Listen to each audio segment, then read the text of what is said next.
Xin chào các bạn. Video hôm nay là video đầu tiên của một series mới có tên là Món ăn và văn hóa. Tức là tôi sẽ nói về văn hóa món ăn của các quốc gia Đông Á và liên kết văn hóa món ăn của chúng với văn hóa thẩm mỹ của chúng. Và tôi phải nhấn mạnh một điều là tôi không phải là một người có chuyên môn nghiên cứu món ăn. Tất cả nội dung đều là dựa trên trải nghiệm cá nhân của tôi thôi.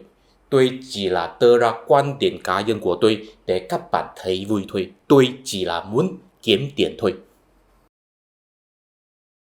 Các bạn thân mến, khi tôi du học ở Trung Quốc, tôi có hai bạn bè rất thân mật. Một người bạn là người Hàn Quốc, một người bạn là người Nhật Bản.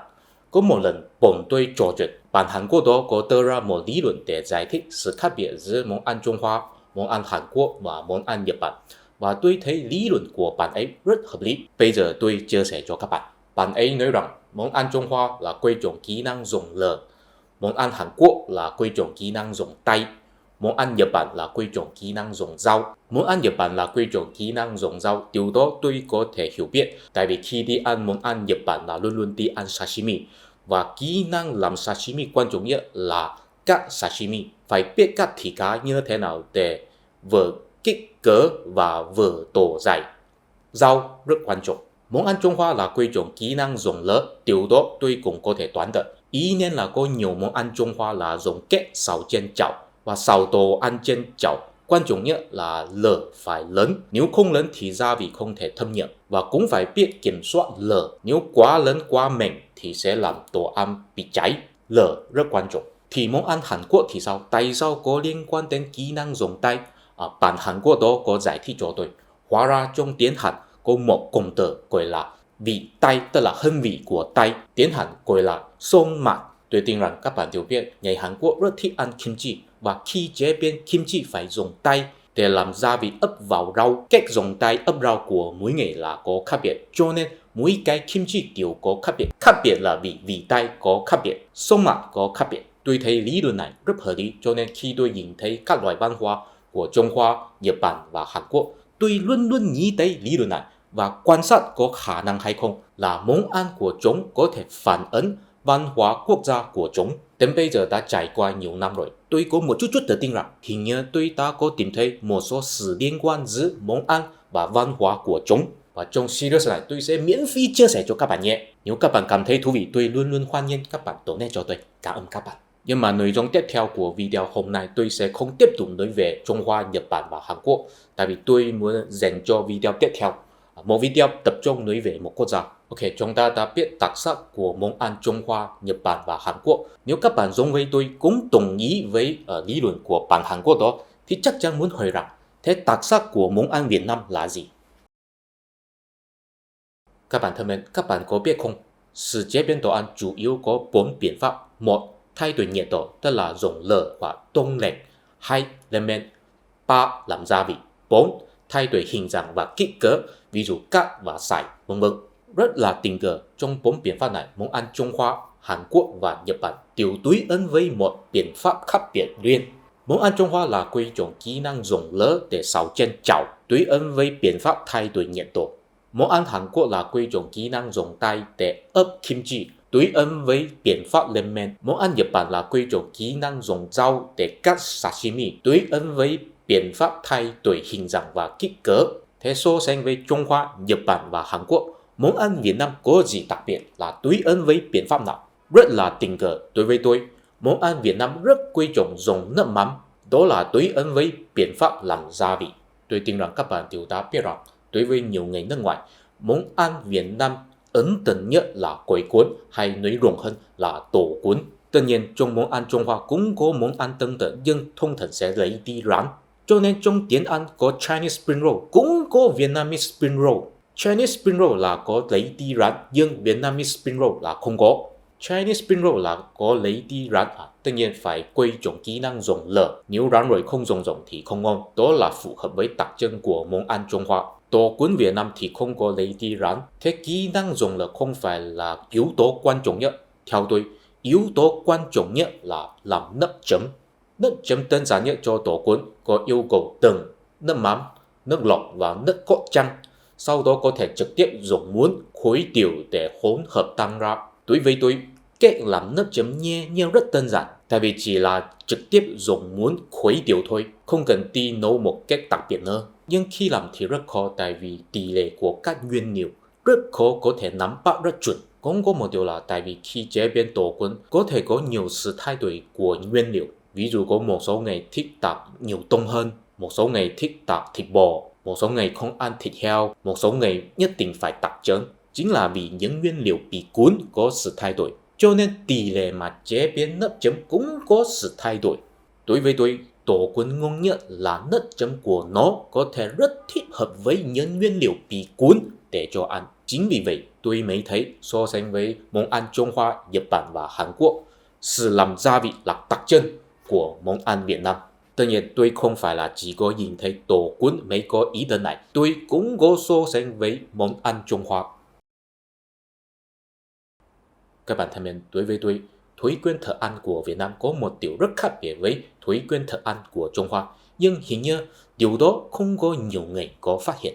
Tôi phát hiện khi tôi đi quán ăn phở ở Việt Nam thông thường chỉ có bán phở. Nếu tôi đi ăn hủ tiếu thông thường chỉ có bán hủ tiếu. Nếu tôi đi ăn bún thông thường chỉ có bán bún. Tôi luôn luôn thắc mắc một điều rằng tại sao quán ăn Việt Nam không bán bún, hủ tiếu và phở cùng nhau. Tại vì đối với tôi, phở, hủ tiếu và bún đều là thuộc về một loại món ăn giống nhau. Tiếng Anh gọi là rice noodle, có lẽ trong tiếng Việt gọi là bún cảo, tức là đều là bún làm bằng cảo. Tôi tin rằng đối với đa số người Hoa, ít nhất là người Hoa ở Malaysia, nếu có gặp một quán ăn có bán phở thì sẽ nghĩ rằng cũng có bán hủ tiếu và bún luôn.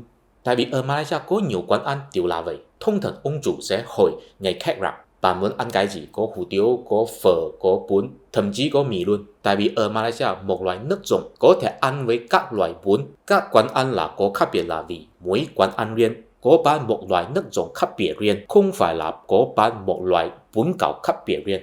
Ví dụ có một loại nước dùng gọi là laksa, ăn cùng với bún hay hủ tiếu đều ok. Không có đạo lý là ăn laksa chỉ có thể ăn với hủ tiếu. Ví dụ có một loại nước dùng gọi là kem wonton, ăn cùng với bún hay hủ tiếu đều ok. Cho nên ở Malaysia có nhiều quán ăn là chuyên môn làm laksa, chuyên môn làm kem wonton. Ít có quán ăn là chỉ có bán hủ tiếu hay là chỉ bán bún. Quay trở về Việt Nam thì không phải, có nước dùng đặc biệt cho phở, có nước dùng đặc biệt cho hủ tiếu, có nước dùng đặc biệt cho bún. Ví dụ có bún ốc cũng có hủ tiếu ốc, nhưng nước dùng của bún ốc là khác biệt với nước dùng của hủ tiếu ốc. Ví dụ có phở bò cũng có bún bò, nhưng nước dùng của phở bò là khác biệt với nước dùng của bún bò. Một loại bún gạo là phải ăn với một loại nước dùng riêng. Đối với tôi, đó cũng là một điều có thể ủng hộ giả thuyết của tôi. Đó là đặc sắc của món ăn Việt Nam là quý trọng kỹ năng làm gia vị so sánh với món ăn Trung Hoa, Hàn Quốc và Nhật Bản. Quý trọng đến mức là phải suy nghĩ một loại nước dùng là phải đặc biệt thích hợp với một loại bún gạo riêng, mà không thể ăn với bún gạo khác. Nếu ăn với bún gạo khác thì phải chế biến một loại nước dùng khác biệt riêng. Tương tự như vậy, trong món ăn Việt Nam cũng sẽ đặc biệt chế biến một loại nước chấm để thích hợp với một loại đồ ăn riêng. Ví dụ ăn bún đậu là ăn với mắm tôm, khi ăn bánh xèo là ăn với nước mắm, khi ăn gỏi cuốn là ăn với tương đậu phộng. Mà trong món ăn Trung Hoa thì không có ý thức này. Khi chế biến nước dùng có thể không nghĩ đến phải ăn cùng với cái gì, miễn là bản thân nước dùng hay nước chấm là ngon thì ok rồi. Ví dụ các bạn có biết có một món ăn Trung Hoa có tên là ma lạ thang không? Tiếng Trung gọi là má la thang, ý là nóng cay tê. Nếu các bạn đi ăn ma lạ thang là đi thưởng thức nước dùng của nó là cay cay tê tê. Và thông thường quán ăn cũng sẽ cung cấp các loại bún gạo và đồ ăn. Các bạn muốn ăn cùng với cái gì thì ăn cùng với cái gì. Không có đạo lý là đi ăn ma lạ thang chỉ có thể ăn với bún, không có đạo lý này. Tức là giống với đi ăn lẩu, các bạn muốn bỏ vào cái gì thì bỏ vào cái gì. Cho nên khi làm gia vị, quán ăn ma lạ thang chỉ cần chú ý phải làm nước dùng là ngon, và người khách muốn ăn cùng với cái gì, đó là chuyện của người khách. Trong trường hợp như vậy, không cần suy nghĩ gia vị và đồ ăn cùng nhau. Tức là làm gia vị chỉ là làm cho nước dùng thôi, không cần suy nghĩ phải ăn cùng với đồ ăn nào. Nhưng trong trường hợp Việt Nam thì phải suy nghĩ cùng nhau. Chính vì điều đó, tôi cũng có chú ý một điều khác biệt với món ăn Trung Hoa. Các bạn thân mến, tôi cũng có phát hiện có một sự khác biệt giữa thói quen món ăn của Việt Nam và Trung Hoa. Đó là người Việt Nam rất thích ăn rau sống, mà không chỉ là ăn một loại rau sống thôi mà là ăn nhiều loại rau sống. và người Việt Nam ăn rau sống không phải là thấy rau sống là một loại món ăn, tức là không giống với salad, không phải là lấy các loại rau sống để chế biến thành một loại món ăn. Người Việt Nam là lấy các loại rau sống để ăn cùng với các loại món ăn. Khi ăn tổ cuốn ăn cùng với rau sống, khi ăn phở ăn cùng với rau sống, khi ăn nướng cũng ăn với rau sống. Theo tôi, đó có lẽ là có liên quan đến người Việt Nam rất quý trọng sự chế biến gia vị. Khi người Việt chế biến nước chấm hoặc nước dùng, phải suy nghĩ đến phải ăn cùng với đồ ăn nào, tức là một loại nước chấm phải đặc biệt thích hợp với một món ăn riêng. Và theo quan sát của tôi, cho nên món ăn Việt Nam có một đặc trưng, đó chính là kết hợp gia vị của nước chấm với hương vị nguyên bản của đồ ăn để sáng tạo ra một hương vị độc đáo. Theo tôi, đó có thể được gọi là hương vị Tây ngon. Theo tôi, hương vị Tây ngon ý là Tây là vì đồ ăn Tây, ngon là vì nước chấm ngon hay là nước dùng ngon.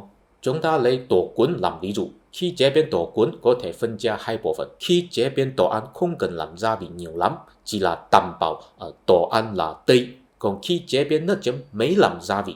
Cho nên chỉ có đồ ăn không có nước chấm thì chỉ có Tây thôi, không có ngon. Chỉ có nước chấm không có đồ ăn thì chỉ có ngon, không có Tây. Có thể nói rằng vị Tây là một yếu tố rất quan trọng trong món ăn Việt Nam. Có lẽ là vì vậy, trong món ăn Việt Nam, rau sống rất quan trọng, tại vì đó có thể tăng thêm vị Tây của đồ ăn. Và theo quan sát của tôi, hình như nguyên lý của các nước chấm và các nước dùng trong món ăn Việt Nam đều là vì muốn thưởng thức sự Tây ngon của món ăn. Cho nên sự gia vị của món ăn Việt Nam không có đặc biệt đi nổi lên một hương vị cố định. Tức là nếu tôi đi ăn麻辣烫là vì tôi muốn ăn cay, nếu không cay thì không thích. Ví dụ tôi đi ăn bánh ngọt là vì tôi muốn ăn ngọt, nếu không ngọt thì không thích. Nhưng đối với tôi có nhiều món ăn Việt Nam, tôi rất khó có thể dùng một hương vị cố định để hình dung. Ví dụ ăn phở, phở là cái cay, là cái chua hay là cái ngọt, hình như đều có một chút chút. Nhưng tôi có thể khẳng định rằng đó có một hương vị Tây ngon. Và theo quan sát của tôi, có lẽ là sự Tây ngon rất quan trọng trong món ăn Việt Nam. Cho nên trong món ăn Việt Nam rất ít có dùng thảo dược để chế biến món ăn. Trong món ăn Trung Hoa có nhiều món ăn là đặc biệt dùng thảo dược. Ví dụ bak kut teh, đó là món ăn của người Hoa ở Malaysia, có cả thảo dược, đó là rất phổ biến trong món ăn Trung Hoa. Món ăn Hàn Quốc cũng có cả hầm sâm, nhưng món ăn Việt Nam thì rất ít. Tôi đoán là vì thảo dược có vị đắng đắng, không thích hợp với sự Tây ngon, cho nên đối với người Việt Nam không quen lắm. Nói đến đây, tôi đã trình bày hết những quan sát của tôi rồi. Bây giờ tôi muốn đưa ra một giả thuyết cho rằng đặc trưng của món ăn Trung Hoa là liên quan đến xào đồ ăn trên chảo, Hàn Quốc là lên men kim chi, Nhật Bản là các sashimi, Việt Nam là dùng nước chấm kết hợp với đồ ăn để sáng tạo ra một hương vị Tây ngon. Và theo tôi, những đặc trưng đồ ăn đều có liên quan đến một văn hóa thẩm mỹ đặc trưng. Và trong video tiếp theo tôi sẽ nói về mỗi quốc gia, một video là nói một quốc gia. Cảm ơn các bạn theo dõi kênh của tôi, và nếu có thể xin donate cho tôi. Mình hẹn gặp lại trong video tiếp theo. Bye bye.